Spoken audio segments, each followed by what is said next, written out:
is also one of the good advices for Baalei Tshuva, is that if you want to take a mitzvah on, if you want to do something new, you want to do Shabbat, you want to do Kashrut, you want to do Tahat Mishpacha, anything you want to do, something that's new, learn about it.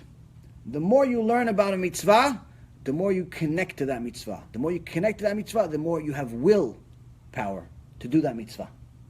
But if you don't know what you're doing anything, if I tell you, listen, go be modest, and you tell me, why be modest? Everybody else is naked. Why be modest? Well, if you learn what Hashem thinks about it, it makes it a little easier. And simply said, Hashem views every creature as his creation. But a Jewish woman is even more so. Simply because she's the one responsible for bringing more of his chosen people. So if let's say, for example, a Jewish man is considered here, a Jewish woman is considered not just the same level, in many cases even higher.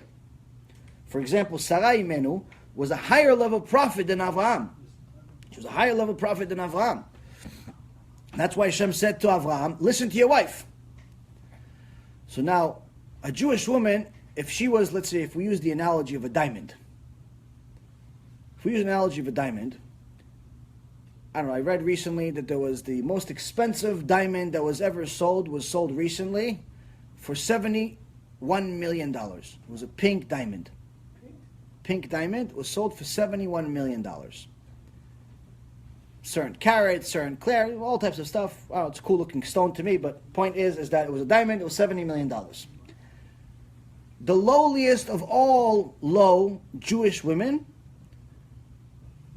is worth an infinite amount more than that to Hashem. An infinite amount more than that $71 million diamond.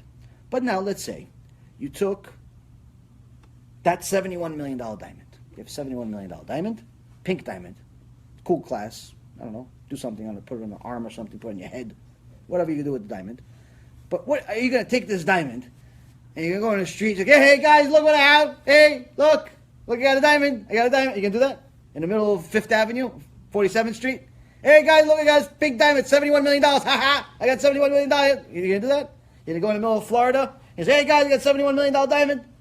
Diamond. Who wants 2 for 140? 2 for 100? You gonna do that? 2 for 100? You gonna do that? No. Why? What are you gonna do? You're gonna put it in a safe. Why? Because the diamond, $71 million diamond. You're gonna put it in a safe, and you're gonna put the safe inside another safe, and that safe in another safe, and then you're gonna switch safes. You tell them it's in this safe, but it's in another safe. And on both safes, you're going to put security guards. And the security guards are not even going to know what they're securing. And the security guards are going to have to go through a special gate to put codes with everything just to make sure that no one knows what's going on and what they're protecting, because you're protecting a $71 million diamond. Right? A Jewish woman is infinitely more valuable than the $71 million diamond that you have all the safes and the guards and the bodyguards, and is infinitely more valuable. So, why are you going out and showing the whole world what you look like? Why are you going out showing the whole world what your body looks like, your hair looks like? Why? If it's valuable, you don't show it to the crowd. If it's valuable, you protect it. You respect it. You honor it. So, modesty is not keeping women down. Modesty is honoring women. Modesty is protecting women. Modesty is valuing women. That's what modesty is. You look at every high-level, classy woman in history, Jew or non-Jew, you will never find one that's not modest. Never. No one ever says Cleopatra was modest. And no one ever says she was classy either. No one. But no one ever says, hey, Queen Elizabeth is not classy. They say she's classy. No one says she's pretty, but they say she's classy. Why? It's just a reality. As a diamond that's of infinite value, you can't go around showing your goods to the world. It only belongs to your husband. If you don't have a husband, your future husband. So when a woman goes out with short sleeves, she doesn't cover herself. She shows her whole body. She shows different parts of her body. It goes against all logic. And what's that logic? You don't realize you're a diamond. When a woman walks out showing her body, showing her skin to the world, acting immodesty, looking immodest, having these short skirts or pants, and pretty much giving everyone a free ride to see what she looks like naked, in so many words. She herself is telling everyone, I'm not priceless, I'm worthless. Instead of being what Hashem says, you're priceless. You're priceless. I want to protect you. I want to honor you. I want to make sure no one sees other than your husband. That's allowed. He only has permission to see you because he signed a contract. Because he's going to follow the Torah. He's allowed to see you because he signed a contract. It's the only reason he's allowed to see it, and it's only if you want it. Only if you want him to see it, he's allowed to see it. Otherwise, no one's allowed to see it. But to go show it to the world for free, you took yourself from being priceless to worthless. You don't go around taking a $71 million pink diamond and throwing it in the air like a baseball, saying, hey, look what I have. So why are you taking your body and showing it to the whole world? Our secular mindset can never get to that logic. Why? Because you have a Satan in the way. Satan tells you the less clothes you have, the prettier you are, even if you're 690 pounds. This is the illogical mind. This is the illogical Satan mind that's fooling you to believe everything the opposite of what you're supposed to. They say that Judaism and the Torah is against women. There's no document in the world that honors women more than the Torah. None. Because no one values women as much as the Torah does. Both Jews and non-Jews. Both Jews and non-Jews must be modest. Both must be modest. And the reason why is because you are priceless. It's not just because you lead other people to sin. Yes, that's definitely another reason. When another man looks at you and he thinks about you naked or makes sins because of you, of course, you're leading other people to sin. You have a serious problem in Shamayim. But that's not the only reason. The main reason is because you're priceless. And you can't tell me that any of these Playboy playmates are priceless. You can't tell me that any of these people that walk around half naked in the beach or naked are priceless. No, they're just this week's toy. They're nothing. Nobody wants to marry the playmate. Everyone wants to marry the class. Everyone wants to marry the girl that's covers, that no one knows what she looks like, that left some things to the imagination. That's just telling you as a man, not just as a rabbi or a teacher or anything. Someone with a little bit of experience. No one wants to marry the girl that's half naked. No one. No one. And the guy that married him, he suffers his whole life. Why? Because now he has to deal with everybody looking at his wife all the time. All the time. Guys want to come over and say, oh, let's go with your house. Why do you want to come to my house? No, let's go to the house. Have a drink at your house. Why do you want to come to my house? Let's just go to the bar. Let's just go to synagogue. Let's go to No, let's go to your house. He doesn't understand why everybody wants to come to his house.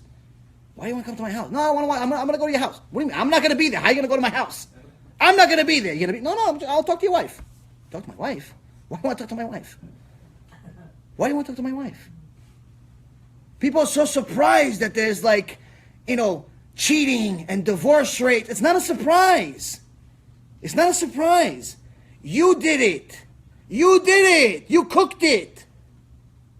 It's not a surprise. You let your wife walk around naked. What do you expect? No one's going to look? Everyone's going to go like this? Oh, no. Mrs. Smith is coming. Let's look. No. You left her like that. Everybody's going to look. And one of the guys doesn't want to touch. And the second you make your wife angry, he's going to take advantage of it like a tiger.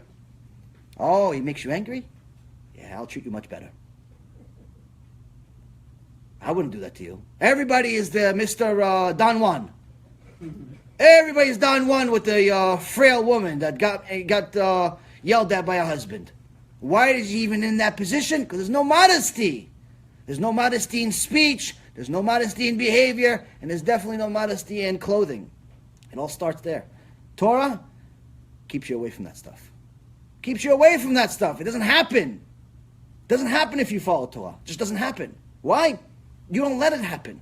No one knows what she looks like. You look at pictures of any woman, religious, Jew, or non-Jew, 100 years ago, the clothes make everyone look the same.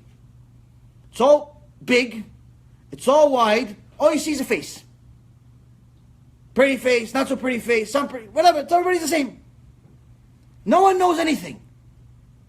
What the difference is, they stayed married. They stayed married, they stayed honest, they stayed together. You don't have marriages today stay 30, 40, 50 years. Marriages stay 30, 40, 50 days. Oh, they got married, what, they spent $200,000 on the wedding? Oh, wow, what a waste of money. Why? Because next year you're going to do the same thing. You understand? So, modesty is something that's one of the greatest things in the world that you can bring to a marriage. Why? A woman, number one, reminds herself that she is priceless every day. If she's doing it for the right reason, she reminds herself that she's priceless. That already builds her confidence. Already builds her confidence. Second thing is, it reminds the husband, who again, if he does it for the right reason, if he's connected to God, is reminded constantly, she's mine. He doesn't have the need to go look elsewhere because he knows, I have the best. I have somebody that no one else is allowed to look at, touch, nothing. No one wants the village bicycle. Everyone wants the one of a kind. That's just the reality. It's a reality of life. Excuse my language, being fresh, whatever anyone wants to consider. This is a reality. I deal with yeshiva guys every single day that have wasting seed problems. Every day. I somehow became the expert in wasting seed and how to stop it. Fine, whatever. That's my tikkun in life. No problem. I'll do it. Why do they have a problem? Because they all have the same problem. You know, a bunch of naked women walking around and some of them are married. It's enough. Enough. Enough. Cover yourself. Value yourself. Treat yourself like you're priceless, because you are. You don't want to treat yourself like you're priceless. Why do you expect anybody else to?